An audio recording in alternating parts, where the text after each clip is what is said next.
Só existe uma tribo, a humana. Só existe uma mãe, a Terra. E só existe um pai, o universo. O povo, todos, temos que educar os sentidos. Se a gente educa os sentidos, eles ficam tão apurados que o respeito vai ser muito fácil você ter essa compreensão. Vai ser muito fácil você viver respeitando o outro, aceitando o outro com aquilo que ele tem. E que não existe uma verdade absoluta. Em São Paulo existem várias aldeias, mas o governo do estado, prefeitura tem esquecido. A gente quer mais o respeito, assim, igualdade.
A tradição Tupi-Guarani é uma tradição bem complexa. Ela abrange praticamente toda a América do Sul.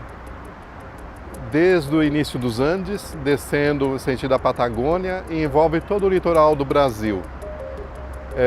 Esse percurso, essa geografia extensa da tradição Tupi-Guarani, ela levou mais ou menos 12 mil anos para se configurar, segundo os estudos arqueológicos. Nos últimos 3 mil anos, essa tradição chegou no seu apogeu e atualmente ela circunscreve o litoral paulista, carioca, e ela vai até o Espírito Santo.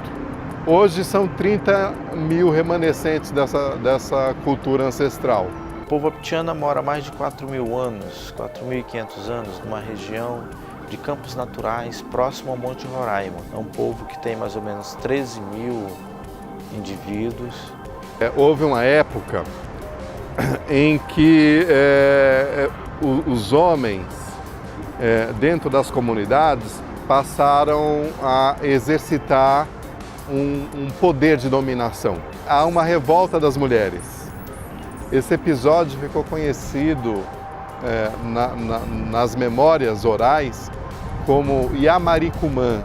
As mulheres criaram então uma separação coletiva da aldeia dos homens. Uma expedição espanhola encontra com essas mulheres e eles são reprimidos a flechadas.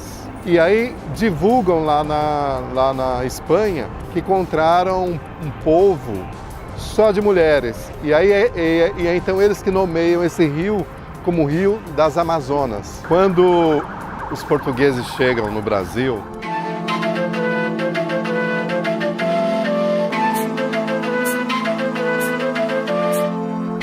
os índios viraram escravos.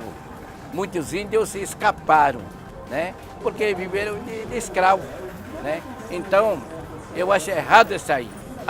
O índio continua sendo escravo ainda por aí. Pedro Álvares Cabral não descobriu o Brasil, só essa descoberta não aconteceu. A real é que foi uma invasão, né? Portugal, como a maioria dos invasores, dos dominadores, tinha muita estratégia de aproximação. E uma delas foi trazer alguém que fazia palhaçada, até se conseguir se armar o suficiente, se proteger o suficiente para começar a imposição do ferro, né? Os portugueses então aproveitaram esta hospitalidade, essa abertura e esse endeusamento para subjugar então as comunidades. Mas o povo não se misturava. Era difícil misturar com outro povo, imagina com uma outra, com um opressor. É difícil acontecer isso, mas pode ser que tenha acontecido. Voluntariamente, não acho impossível, mas tenho certeza que 99,9% foi força. Não se tinha dinheiro, o dinheiro apareceu. A forma de trabalho, por troca por dinheiro, por papel, por moeda, começou a surgir. As armas são diferentes também, começou a surgir. A alimentação, o sal apareceu, o açúcar apareceu.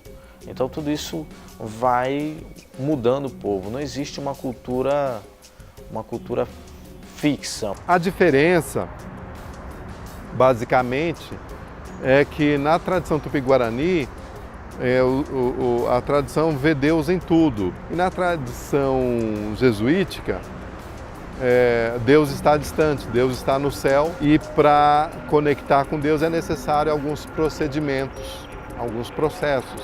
Isso é um pouco mais focado no gênero, essa relação. Então as mulheres incorporam uma certa culpa vinda da mitologia católica, né?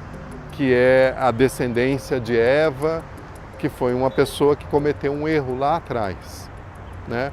E isso, de certa forma, é absorvido na tradição tupi-guarani naquele momento. Eu gostaria que as pessoas nas escolas aprendessem um pouco mais profundamente e mais verdadeiramente o que foi a cultura indígena no passado.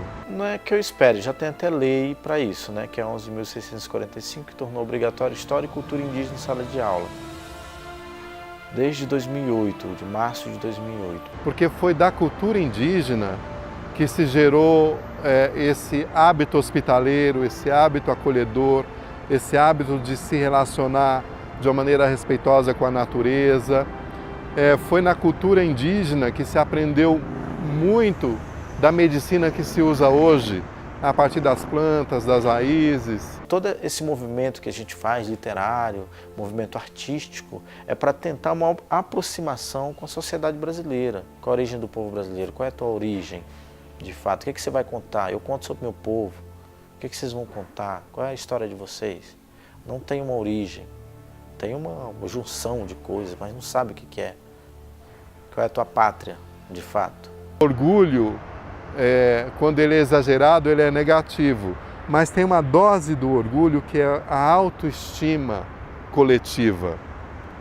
E isso passa por olhar as raízes da cultura indígena e agregar, porque nós somos predominantemente de matriz indígena. Na chegada daqueles portugueses, roubaram nossas terras, mataram meus parentes. E aqui estamos, jovens conscientes, falando pra vocês que podia ser diferente. Sem guerra e sem luta, queremos só viver. Será que é tão difícil começar a entender? Queremos a terra pra sobreviver, a cultura e o costume queremos só manter. Queremos a terra para sobreviver, a cultura e o costume queremos só manter.